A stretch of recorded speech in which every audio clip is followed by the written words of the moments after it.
communities, they have those conversations about how they did it, and you can have those openly and freely. Meanwhile, in our community, sometimes, not always, but sometimes in our community, we're not always as free and open to have those conversations. Okay. Um, so I want to kind of elaborate on some of those different points. Hopefully, kind of have a little bit of conversation with some different people, so we can kind of talk about how that goes, how that works, how we can help kind of prevent that, and what we can kind of do to circumvent some of those things. So I want to start by first kind of reading my status that I had put up about it earlier, so that everybody can kind of understand where I'm coming from, and kind of my take on it here. So give me just a moment to pull that up here.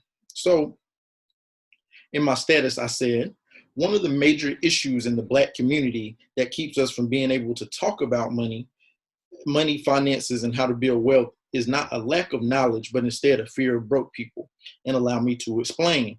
When one of us makes it, we don't want to share because we're either concerned that someone will hate on us because we found a certain level of financial independence, or we're concerned that someone will start asking for the money as opposed to asking for the knowledge of how to get the money. So we will kind of stay quiet on it. This leads to lack of knowledge complex within the community. Many of us have a rich uncle or a rich aunt or a rich relative or whatever the case may be, that we have some access to.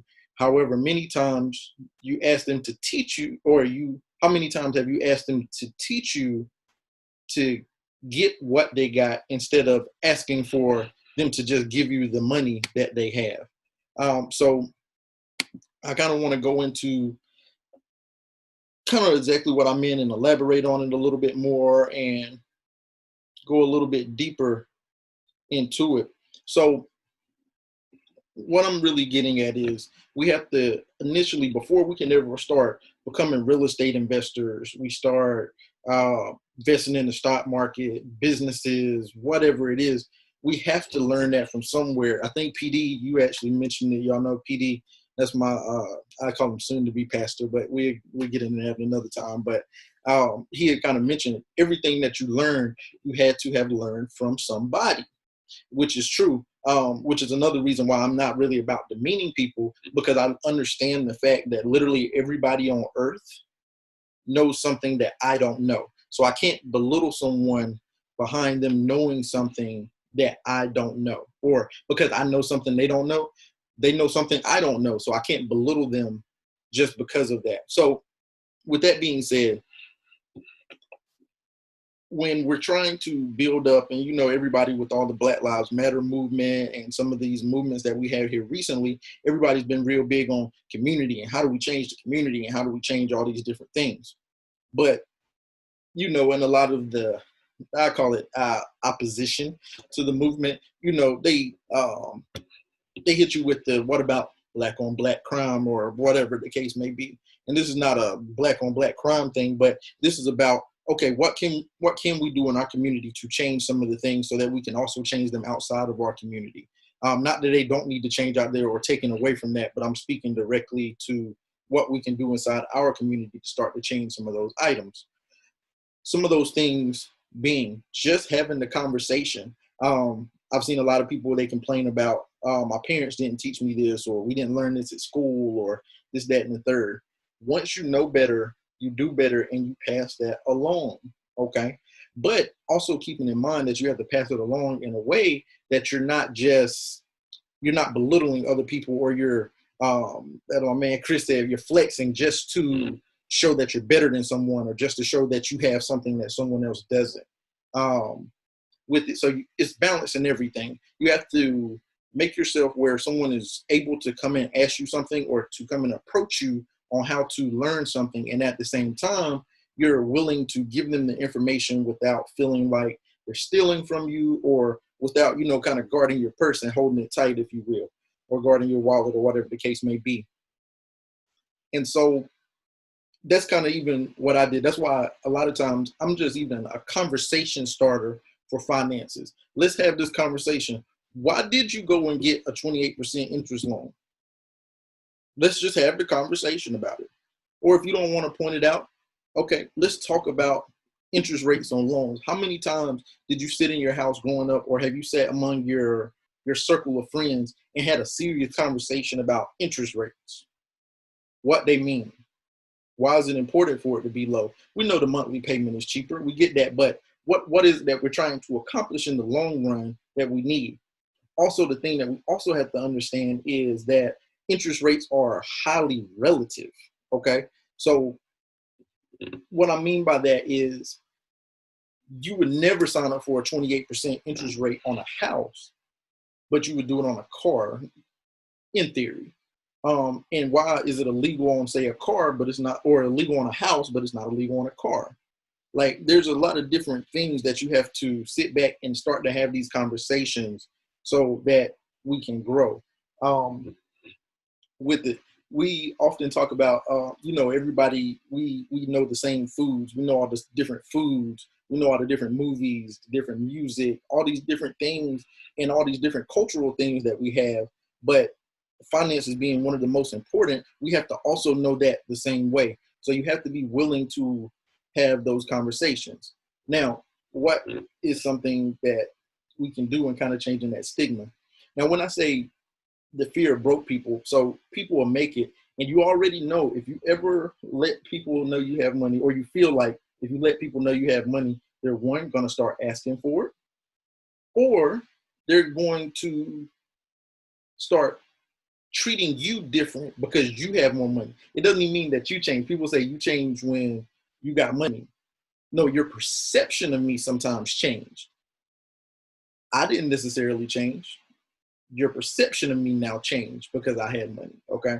And so that's one of the different things that you also have to keep in mind and be very cognizant of and aware of, with it, because that happens all too often when it gets into that financial conversation. So kind of to give you an example of what that looks like, because they can mix over, they can be a part of each other even. Sometimes you get it where people start to join in. You get your money and somebody will come and ask you for some money, and you may not give it to them because you may not find them to be a good steward, quote unquote, over the money, or able to take care of the money properly, or they're not responsible enough. But them not being in a place where they're willing to hear that from you, or you may not even be willing to say it, they're not receiving that information from you. So because they're not receiving that information from you correctly, you can't just say that. So you say, no, I'm not giving you the money. Why you acting brand new? Why you act, look, we from the same place, and you get a chance to help me and you won't even do it. But it's because you're not even in a place where you're responsible enough um, with it. And so you have to really start involving those things and how to go around and have that conversation with them. And so now you're in a place where, okay, so I didn't give you the money. I didn't change. I was like, your perception of me changed. Your perception was now that because I have money, I'm immediately supposed to give it to you. So because we don't want to have those difficult conversations, or we don't want to have those awkward conversations, because I still got to go to Thanksgiving with this person. I still have to go Christmas with this person. Like, we still have family reunions and this person's going to be here. I really just act like I don't have any money around my family, when we should be able to be free and open. Now, on the same token, what I cannot do, if I'm the one in that position that has the money, I can't go and start beating them over the head with it. Well, if y'all did what I did, y'all could get on, but I won't even tell you what I did or take the time to show you what I did. I just tell you that you need to do what I'm doing with it. And you can't go that. So it has to be that balance there. Or that other side of brokenness, where not only do they start to think that you changed, or they're asking you for it, it's just, you're literally just scared to talk about it, because we have all these negative connotations about money being financially free. Like, you hear things, more money, more problems. You're filthy rich. All these different sayings that the love of money is the root of all evil. That's not even what it says. Or excuse me, money is the root of all evil. It says the love of money is the root of all evil. Excuse me. You have to keep all these different things in mind and not allow yourself to succumb to these negative stereotypes behind actually doing better or having money or being financially fit or being financially free with it. And so having that open dialogue. So what I kind of press people to do is within your family constraint, having those open dialogues with those that you find responsible enough to handle those open dialogues. But start within your immediate family. Like something, with my daughters, and Faith here in the house, as she gets older, one of the things that I plan on letting her do and putting her into is not putting the weight of bills and things on her so that she feels any pressure or anything from it. However, I do want to make her privy to what it is that we have going on when we're paying the bills when she's of age enough to understand it, so that she can start understanding things and start realizing how they work with it. And so she can be cognizant of it. Because the first time that you hear about paying a bill should not be when it shows up in the mail, or you hear about it, but you never really get that mental part of it. I was sharing with my mom one of the things that I remember my stepdad growing up. I was like, they didn't ever necessarily, sit down and pay the bills with me, but I remember there was a little place where they uh, organized all the envelopes, organized all of the bills. They sat down, every bill was in there.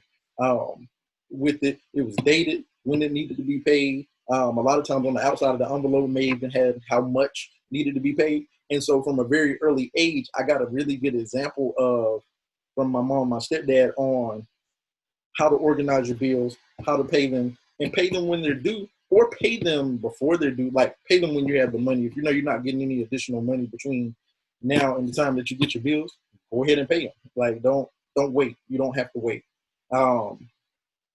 with it. But just having that open dialogue.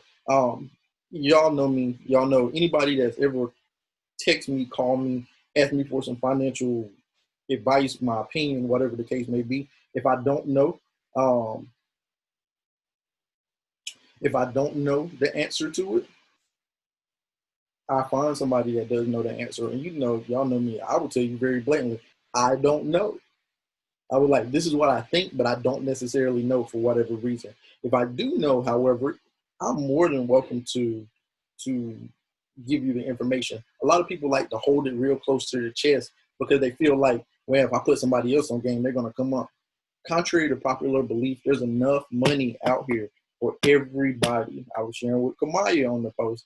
Kamaya, fellow financial coach, she's amazing. With it, I was sharing with her, like, nobody can take what's meant for me. If it's for me, it's for me. Like, and that's what it is. And you can't take it. Nobody can take it. I'm the only person that really can come in between that, impacting me by me not doing what I'm supposed to do. But as far as me giving you some information and you coming and taking it, so where I kind of put, because people, I don't ever teach anybody everything I know, and a lot of that is not always, because some people, and like I said, you have to have somebody that's responsible with the information. However, there are some people who, those few people who, when you give them information, or they don't like to give out information because they want you to do good, but they don't want you to do better than them. I'm not one of those people, because I fully understand that if I'm operating to my full potential and my full level, I'm going to reach whatever height it is that I'm meant to reach. And it may be the fact of the matter that you are already predestined and have a higher height to reach than I do. And I may be one of the steps to help you get there. And that may be a part of my purpose. I fully understand that. So I don't take it any kind of way, because you having something or even more than me does not in any way inhibit what I have. Like that doesn't literally take any money out of my pocket at all. Okay. So I'm not opposed to it. I give people the game. Like, it doesn't matter to me at all. Like, I haven't lost a single dollar by giving people the game at all, ever. I was like, if anything, I get these people where I give them the game and then they flip back around at a later date and invite me in on a business deal that otherwise they would not have even been in position to get, to put me on, to help me get some more money, had I not given them a piece of that game early on. So that's why you have to understand everybody. I play the long game a lot. Everybody